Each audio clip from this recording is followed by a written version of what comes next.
Well, greetings and welcome to another episode of Lightbulb Moments, episode number 185.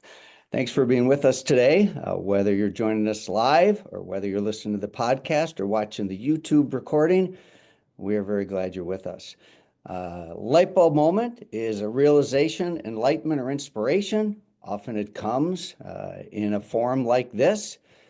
We hope that you get a spark today. And certainly the guest today offers plenty of spark. We'll get to her in a little bit here.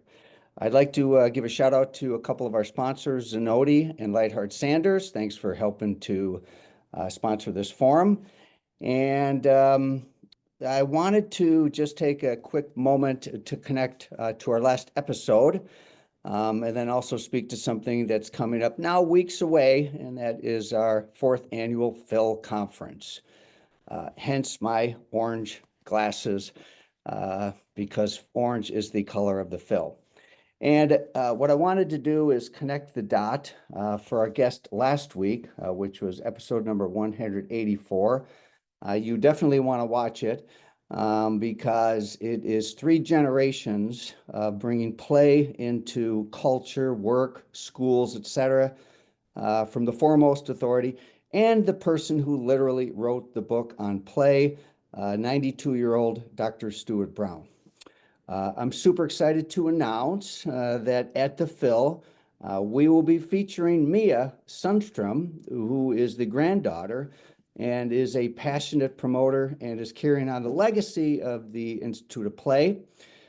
She will be doing a segment on the science of play, unlocking human potential, and a workshop unleashing the power of play for business and culture, creativity, and connection. So really excited that between last week and this week, we decided to bring Mia in. And again, I'm very excited about that because it very much ties with the theme of the conference. Mia is a dynamo. She is a Division I gymnast, or was. And now she's an assistant coach at the University of Denver, and she's a very inspiring lady, and we're so excited she'll be part of the Phil. So with today, speaking of spark, we're going to have Candy Shaw, who is a lot of ways that I can describe Candy. One way is to describe her as the Balay Lama. You'll have to unpack that one, Candy, in a little bit. And as you will see in a moment, as I welcome Candy to the screen and the mic, she's probably got some yellow on. Candy, good morning. How are you today? Oh, good morning. And of course, I always have yellow on. Your signature color. You go nowhere without yellow. And I actually have this to show you today. I brought this back from Austin. So anyway, you got your yellow, I got my orange, and here we are talking to each other. Thanks for having me. The first place I'm going to go to is tying together a frequent topic that we cover on this forum is succession planning and also multi-generational companies. And last week I had the honor of, again, dealing with 3 generations of the Institute of Play. And you also represent 3 generations. And so why don't you first of all unpack that, please? Well, like you said, I am a second generation hairdresser. My father was a world champion, retired after 60 illustrious years at the chair. And now I'm lucky enough to not only work with my husband, my daughter-in-law, but the legacy of this company, and that is my son, Jamison, who heads up all logistics and education. We call him the director of smiles in our company, and he not only works with our 50 chair salon here in Atlanta, but he's also a breath of incredibleness with my brand of SUNLIGHTS. So he is just all things encompassing. And I love to tell everybody that we still room together on the road. So it's kind of a joyful thing. I iron his pants and he gets my coffee. You know, as a 2-generation business, and as we know, my daughter Erin is in the business, she kicked me out many, many years ago. Yeah. It certainly Well, would save on some hotel bills, but yes, okay. exactly. Well, we certainly have our moments when we do and we don't. But whenever we're watching the bottom line and the dollars and cents, we sh for sure get a room together. Well, there's so many things I admire about you, and there's a lot of things that we can unpack, but let's give a little context here too. So your salon, you're Georgia-based, and hence you call your father Daddy, as opposed to Dad. And you have three different ventures. You already mentioned your 50-chair salon in the Atlanta area, and then go through your other two ventures, please. So obviously, I'm known for being an educator. That's been my lifeblood for my entire career. And so I started an academy probably close to 30 years ago now, teaching French cutting and balayage highlighting. I first started as a French cutter mostly, and then it sort of rolled in and morphed into balayage. And during that process of having an academy and teaching students or influencing people across the globe, I finally decided to make my own product. So 12 years ago, we birthed SUNLIGHTS Professional, and it is a brand which supports not only the salon owner through obviously wetline, but mostly we were the first to market to ever develop a kaolin-based clay lightener for balayage and now for foiling. So your main focus, I mean, we had this conversation when we were getting caught up and about where your focus is. And you got these three ventures, and it's pretty difficult to really put all your attention in all three ventures at the same time. Your main focus right now, though, is as a salon owner. Is that correct?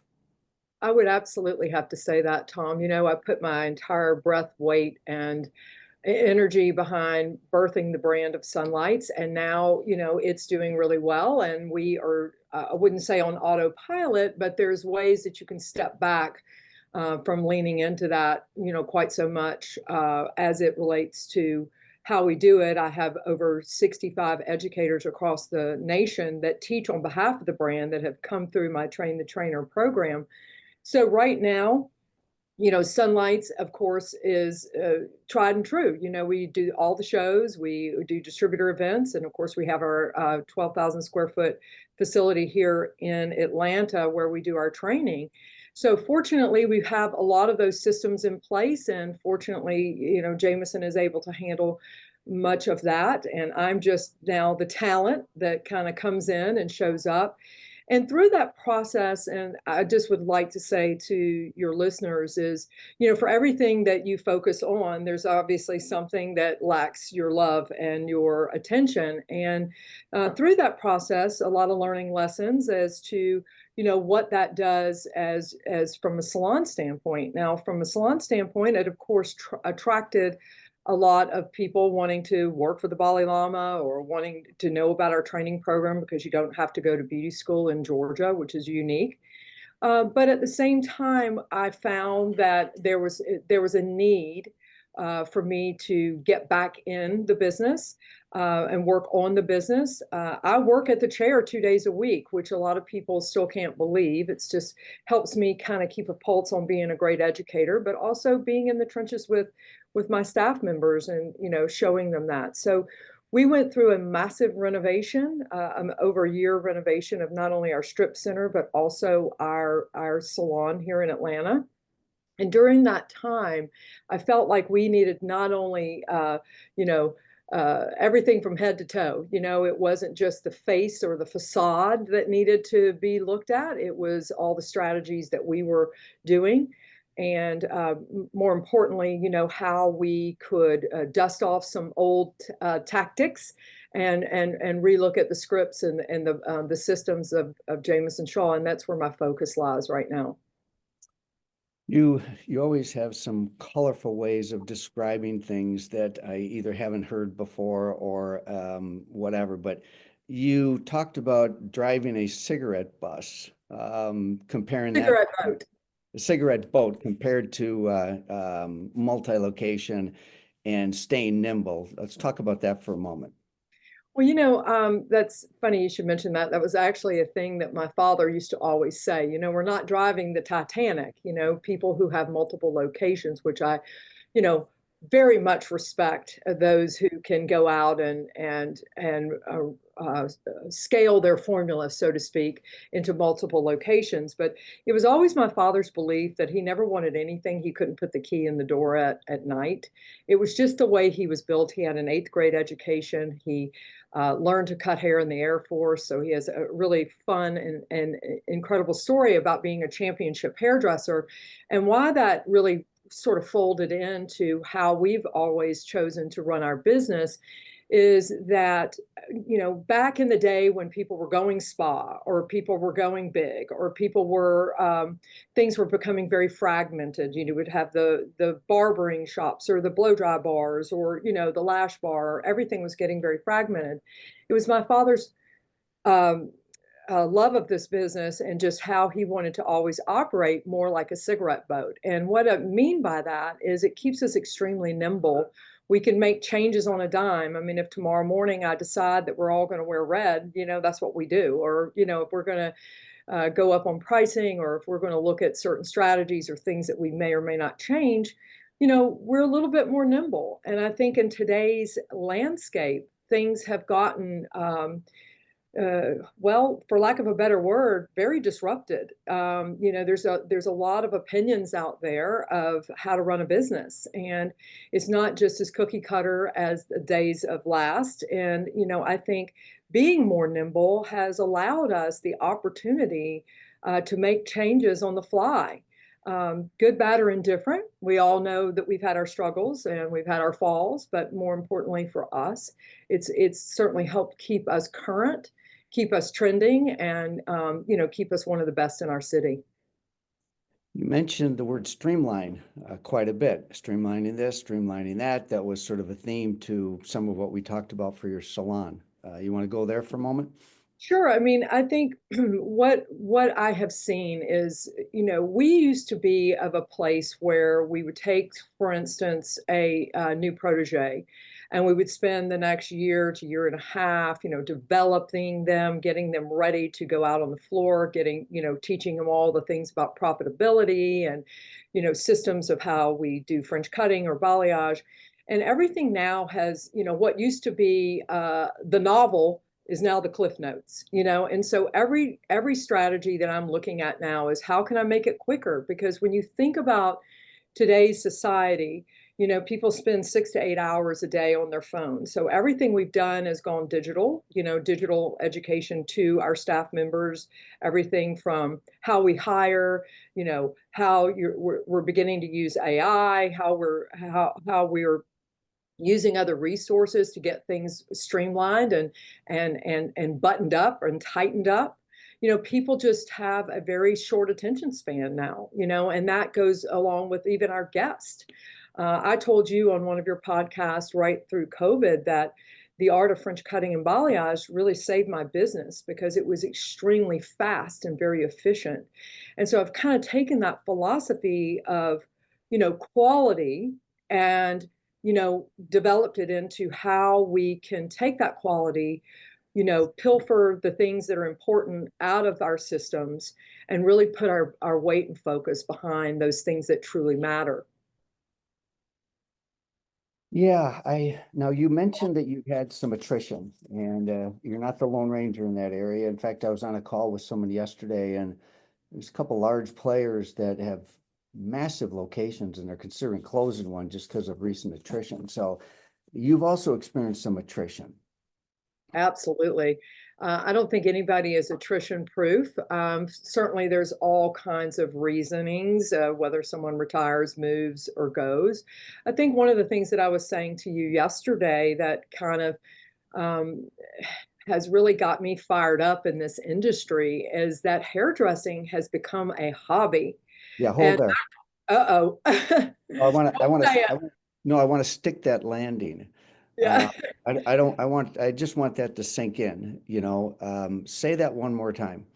You know, what has really got me fired up is that, as it turns out, hairdressing has become a hobby. And so a lot of folks, yes, they want flexibility, they want culture, they want the things that used to be important to a staff member of days past, whether it be benefits, whether it be longevity, whether it be compensation.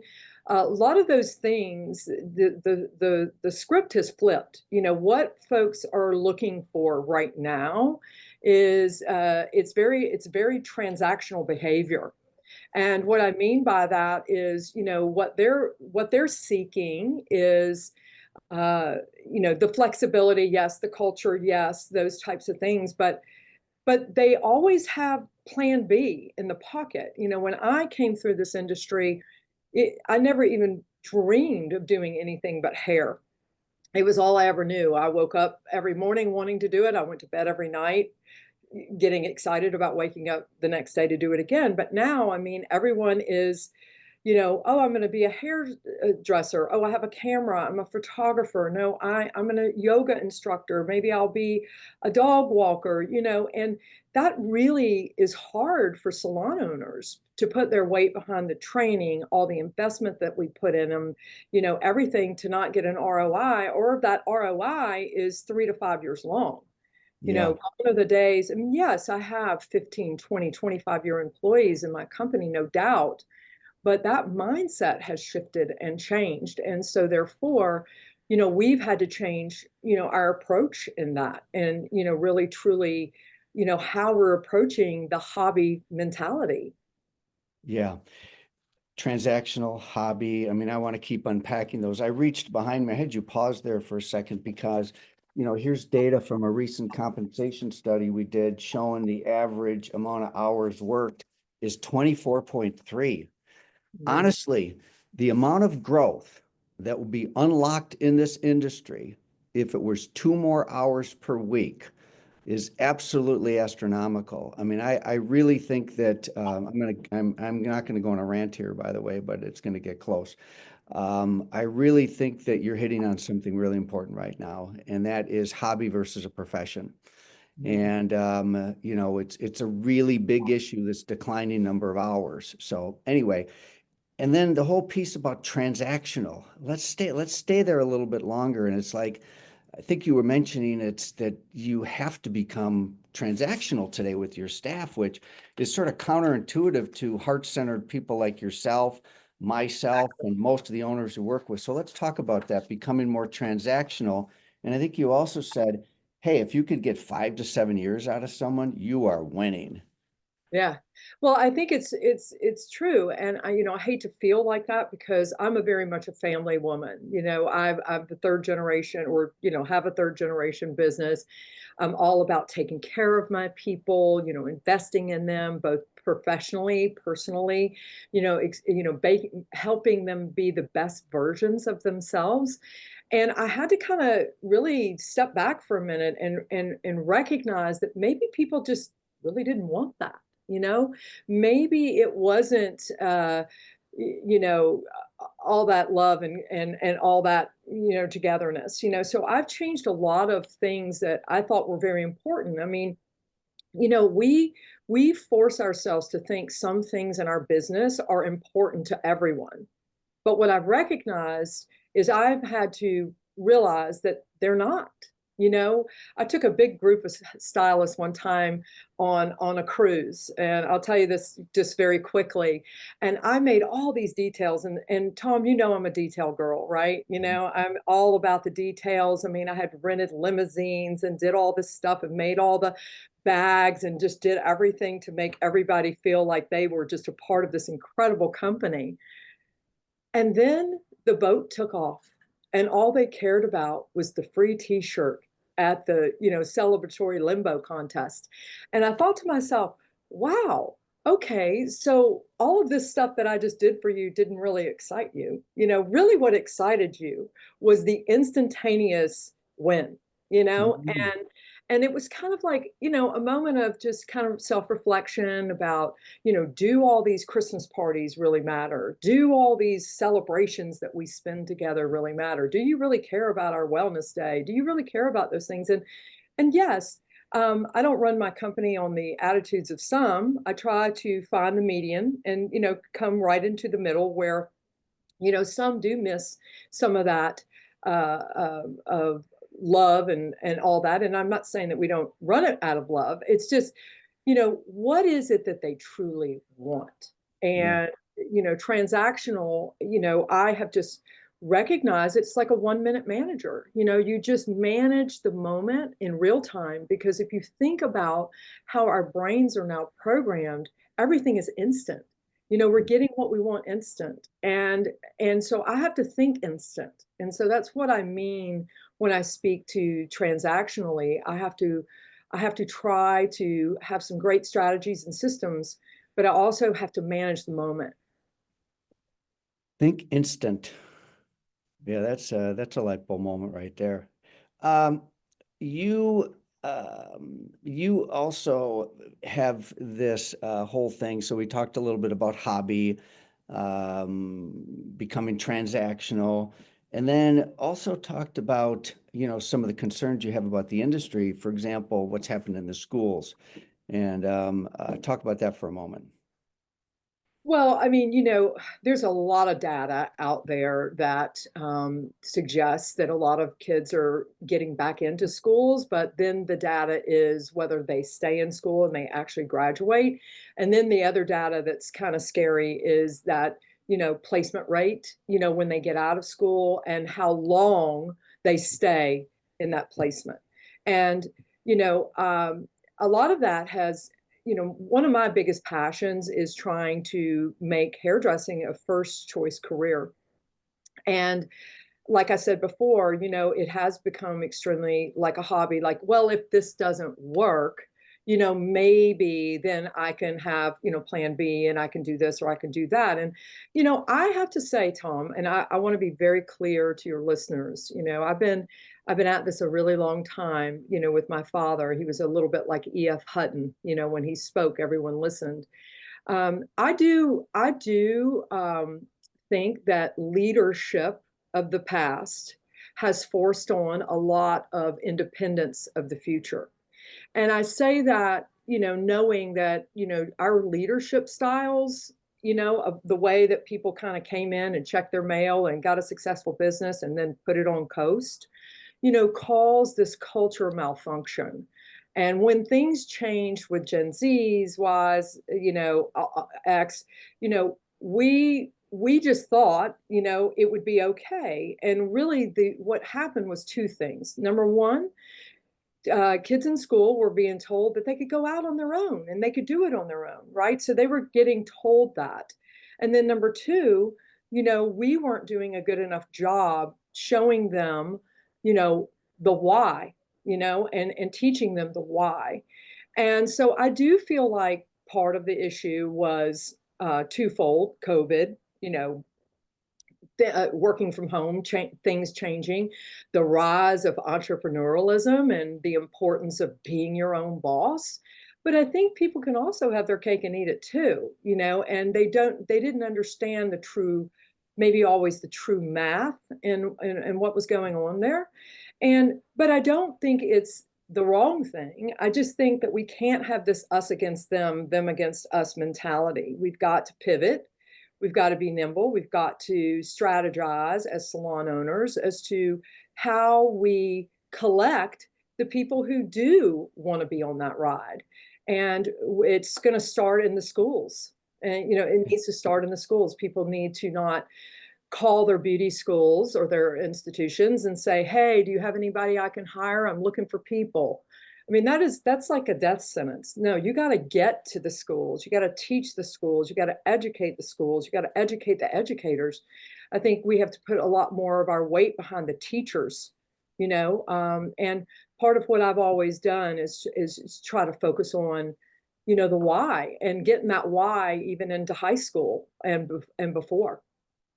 Yeah, you talked about, school stop telling people to go solo right out of school, which I think is appropriate for a small percentage of the population. Perhaps a more mature person that's been in the workforce has maturity, but we take a pretty strong position on this in our education and really promote the benefits of entrepreneurship, which is a business within a business. I mean, starting at an employee-based salon to really learn and perhaps spend an entire career there. I mean, it's yeah.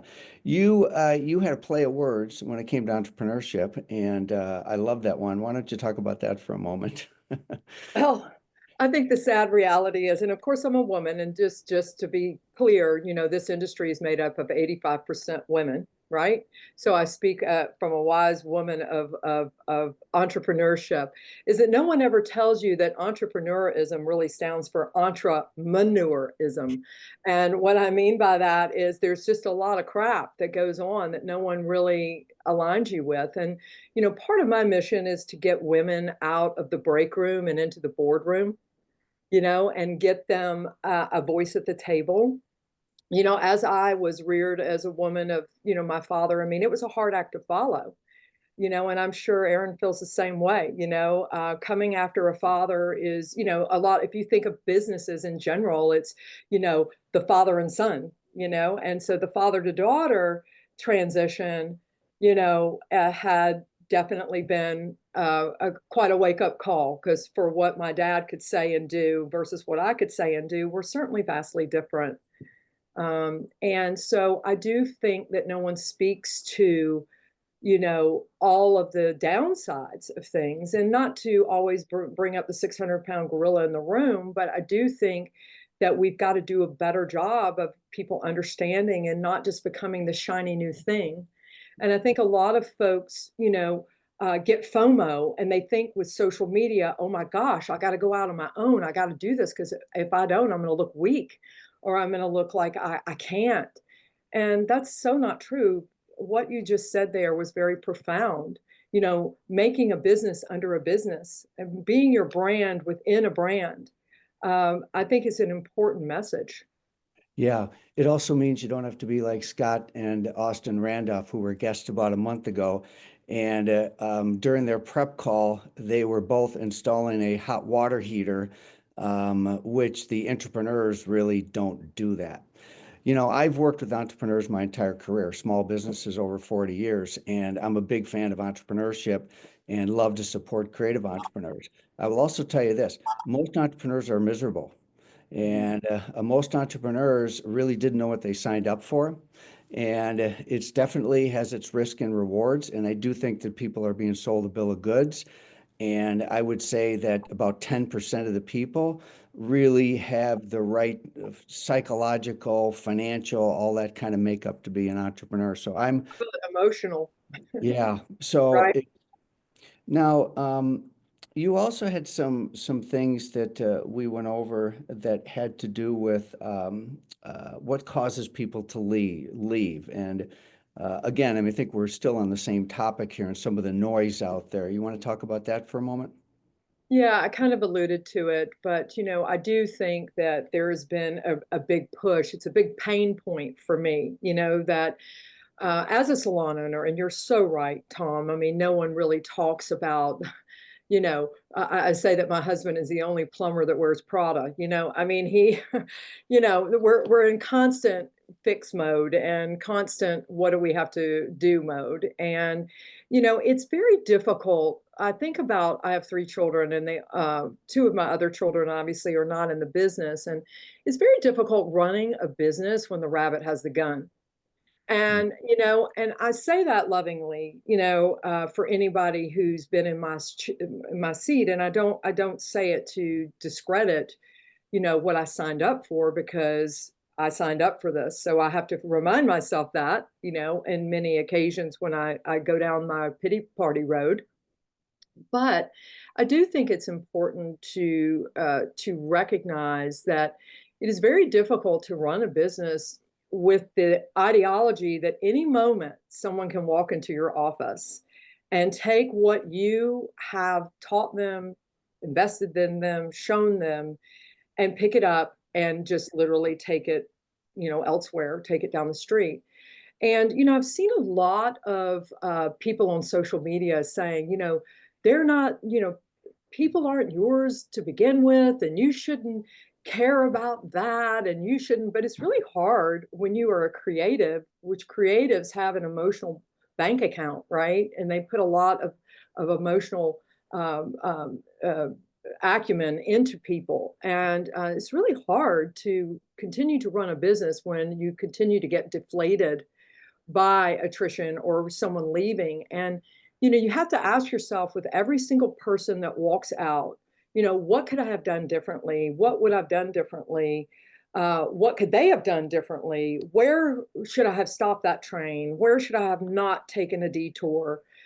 But I think you have to just come to the conclusion that you've got to dance with the people that are at the party. And every single time someone has left, I have tried to put my weight behind those who have stayed, tried to be a better reflection or a better version of myself, but also recognize that things do change and people do want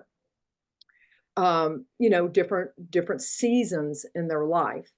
But, quite frankly, it is kind of hard sometimes not to take it personally. But Yeah. as you grow older, you realize it's not really about you. You just reminded me of another episode we had, and heads up to JP, who does a brilliant job supporting Lightbulb Moments. JP, I just sent you an email with a link to a video that I think could be very appropriate, and I'll tell the audience and you about that this candy here. So we had a guest on there by the name of Pepper Pastor. I don't know if you know who Pepper is, but she's now has a PhD. She was a beauty industry pro based in Austin, Texas, gotten to know her, and she was a guest on Lightbulb Moments. And she talked about something being called a gaggle. I'd never heard of gaggle before. And a gaggle is really sort of a organized walkout.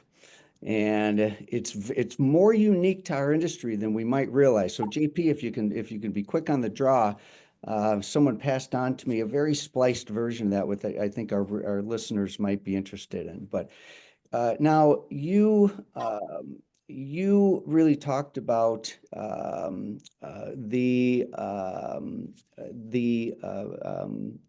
beauty as a first choice career. Okay. Mhm.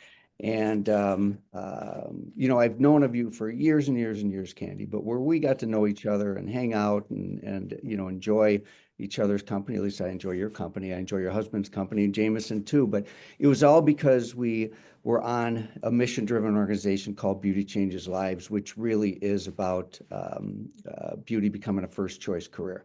And shout out to you because I think you helped create the single most important initiative in the history of Beauty Changes Lives with One Day, One Ticket. You deserve a lot of credit for that. And talk about that for a moment, okay? Well, I think I never went to beauty school. And I just want everyone to know that because in Georgia you don't have to. And I never went to college. And I was really just kind of a street punk, right? So my first time when I met you, Tom, I thought, oh my gosh, I am in this room with these unbelievably most intelligent people I've ever been in one room with. And it's very intimidating. Everybody's talking about business acquisitions and, all these things. And I think, I'm just a hairdresser.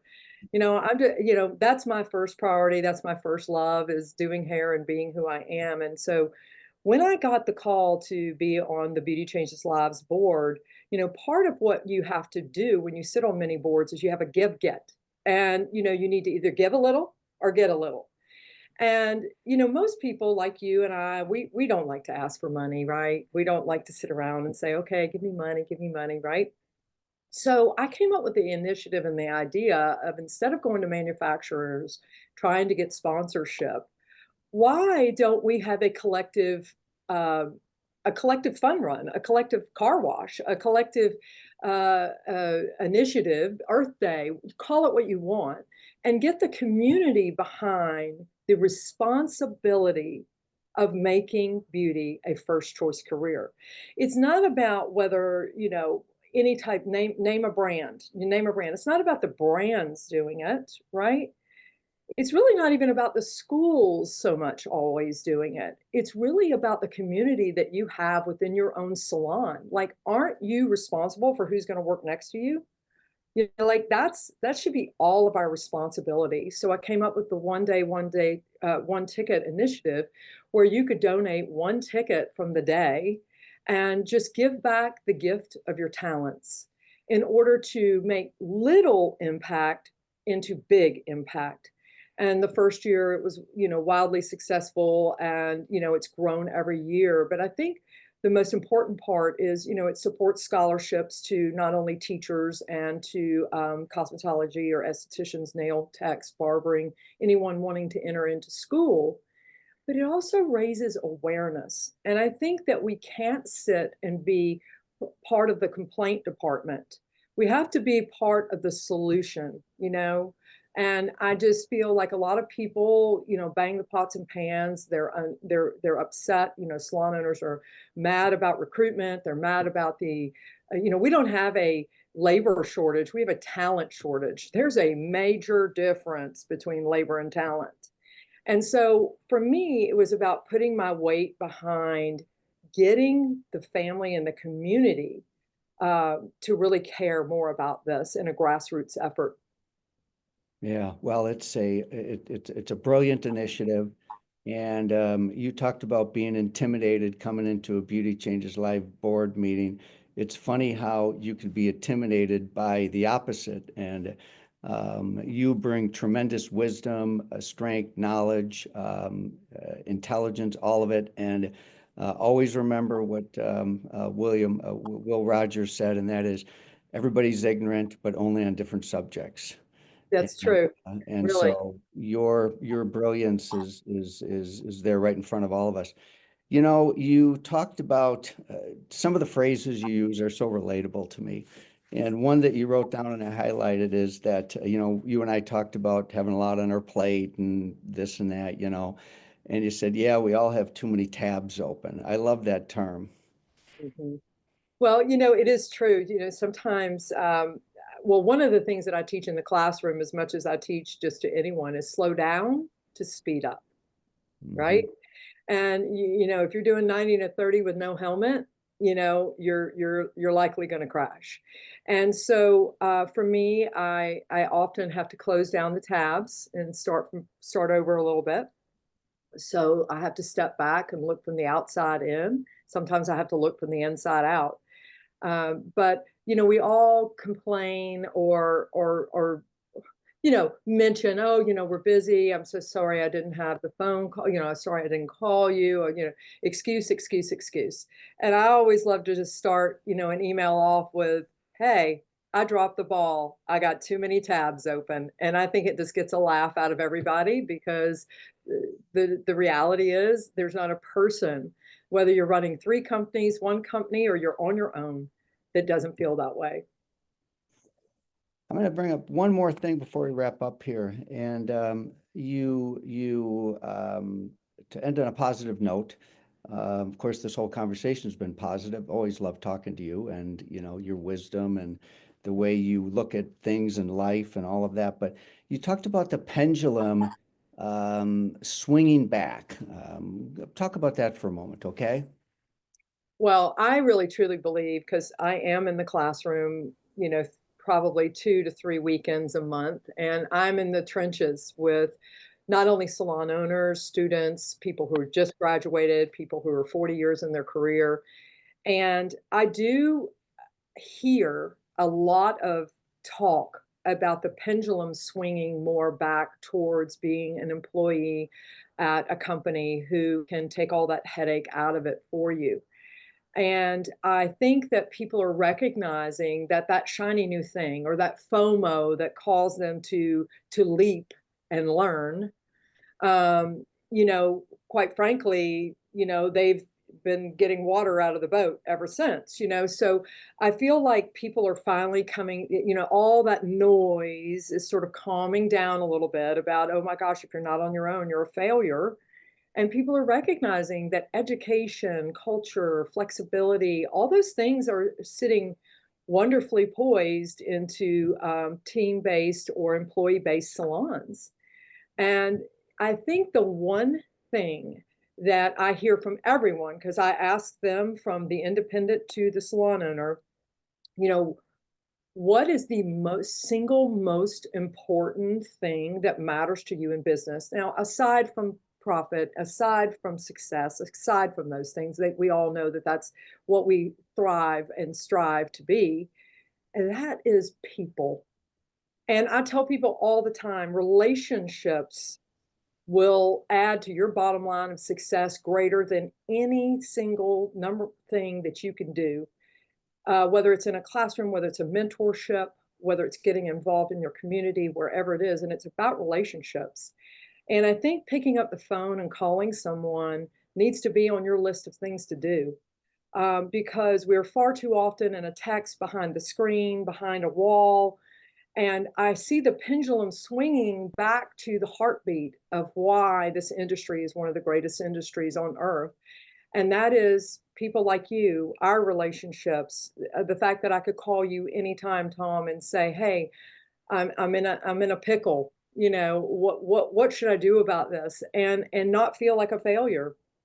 And I do feel that more and more and more people are getting back to the basics of why they signed up to be an artist with heart.